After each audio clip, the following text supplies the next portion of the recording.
Hello, আসসালামু আলাইকুম। আশা করছি সবাই ভালো আছেন। যারা এসইও নিয়ে কাজ করেন বা এসইও এক্সপার্ট হতে চাচ্ছেন বা বর্তমানে কাজ করছেন, তো তাদের জন্যই মূলত আজকের এই ভিডিওটা বানাচ্ছি। এখন আমরা এসইও বলতে কি বুঝি? প্রথমেই এসইও হচ্ছে কোনো একটা ওয়েবসাইটকে গুগলের টপে নিয়ে আসা। মূল যেটা উদ্দেশ্য এসইও এর, কোনো একটা ওয়েবসাইট নির্দিষ্ট কোনো কিওয়ার্ডের জন্য গুগলের ফার্স্ট পেজে নিয়ে আসাটাকে মূলত আমরা এসইও বলি। এখন ফার্স্ট পেজে নিয়ে আসার জন্য যে প্রক্রিয়া, যে কাজ, যে কর্মযজ্ঞ, এটাকে বলা হয় এসইও ওয়ার্ক। এখন এসইওকে যদি আমরা কয়েকটা ভাগে ভাগ করি, তাহলে আমরা মূলত তিনটা পার্ট পাই। একটা হচ্ছে on page SEO, of page SEO এবং টেকনিক্যাল এসইও। আজকে আপনাদেরকে আমি একটা ফিচার বা একটা কাজ আমি দেখাবো, যেটা আমরা এসইওর সাথে ইনক্লুড করতে পারি। আমাদের লাইভ প্রজেক্টের অনেকগুলো কাজ চলছে, আপনারা জানেন। একটা হচ্ছে ই-বাইক র্যাঙ্কিং। এই ই-বাইক র্যাঙ্কিং এটা আমরা ডোমেইন হোস্টিং কিনে এটাতে আমরা কন্টেন্ট লিখছি। এই কন্টেন্টগুলো আমরা একটা টিমের মাধ্যমে করছি। আমরা খুব সুন্দরভাবে কন্টেন্টগুলো লেখার চেষ্টা করছি। এখানে আমরা গুগলের অ্যালগরিদমস মেনটেন করছি, যেটাকে বলা হয় ইইএটি। এই ফর্মুলাটা আমরা অ্যাপ্লাই করছি। এই যে দেখুন, আমাদের কন্টেন্টগুলো খুবই সুন্দর দেখাচ্ছে, মাশাআল্লাহ।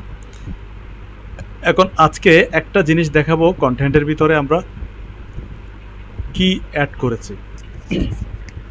যেমন আমি র্যান্ডমলি এই ওয়েবসাইটটাতে গেলাম, কন্টেন্টে গেলাম। এই কন্টেন্ট বা এই আর্টিকেলের ভিতরে আপনি দেখেন, প্রথমে হচ্ছে আপনার title, best e bike seats for comfort, how to choose the right saddle. এরপর আমরা একটা ফিচার ইমেজ দিয়েছি। এই ফিচার ইমেজটাও আমাদের ডিজাইনারকে দিয়ে বানানো, অনেক সুন্দর হয়েছে। এরপরে দেখেন অথরের এখানে একটা বক্স আছে, মানে এখানে কে আর্টিকেলটা লিখেছে তার একটা এখানে ছোট ডেসক্রিপশন দেওয়া আছে। এখানে আরও কিছু জিনিস অ্যাড করা যাবে, এগুলো আমরা করব নেক্সটে। এরপরে হচ্ছে পুরো আর্টিকেলটা, এই যে H1 H2 ট্যাক্সগুলো আপনারা দেখছেন এখানে। এরপর আবার ইমেজ আছে, ইমেজের পরে আবার এখানে H1 H2 H3 ট্যাক্স আছে, আবার ইমেজ। এভাবে করে আমরা আর্টিকেলটা খুব সুন্দর করে সাজিয়েছি। এখন যে মূল বিষয়টা আপনাদেরকে দেখাতে চাচ্ছি আজকের এই আর্টিকেলে, সেটা হচ্ছে এই জায়গার ভিতরে একটা নতুন অপশন আছে, সেটা হচ্ছে লিসেন। এই লিসেনে যখন আমরা ক্লিক করব তখন কি হয় দেখুন। Best e-bike seats for comfort. How to choose the right saddle. Have you ever set off on an e-bike adventure, only to find yourself counting the minutes until the ride is over because your seat is uncomfortable? I've been there, and it's not fun. The wrong saddle can turn what should be an exciting journey into a...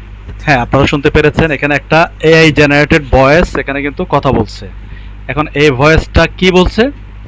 এই ভয়েসটা ওটাই বলছে যেটা আমার কন্টেন্টে আমি লিখেছি। এখন প্রশ্ন হচ্ছে এগুলো কিভাবে হচ্ছে?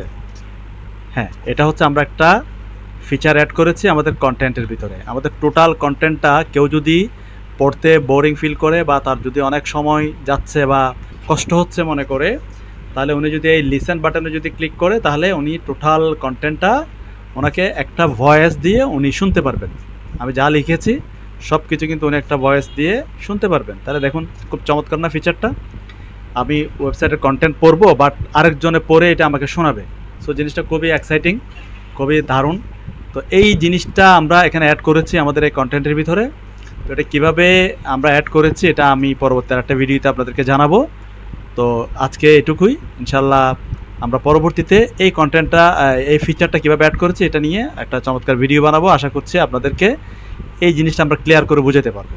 তো আজকে এটুকুই, ভিডিও অনেক লম্বা হয়ে যাচ্ছে। তো সবাই ভালো থাকবেন। আসসালামু আলাইকুম।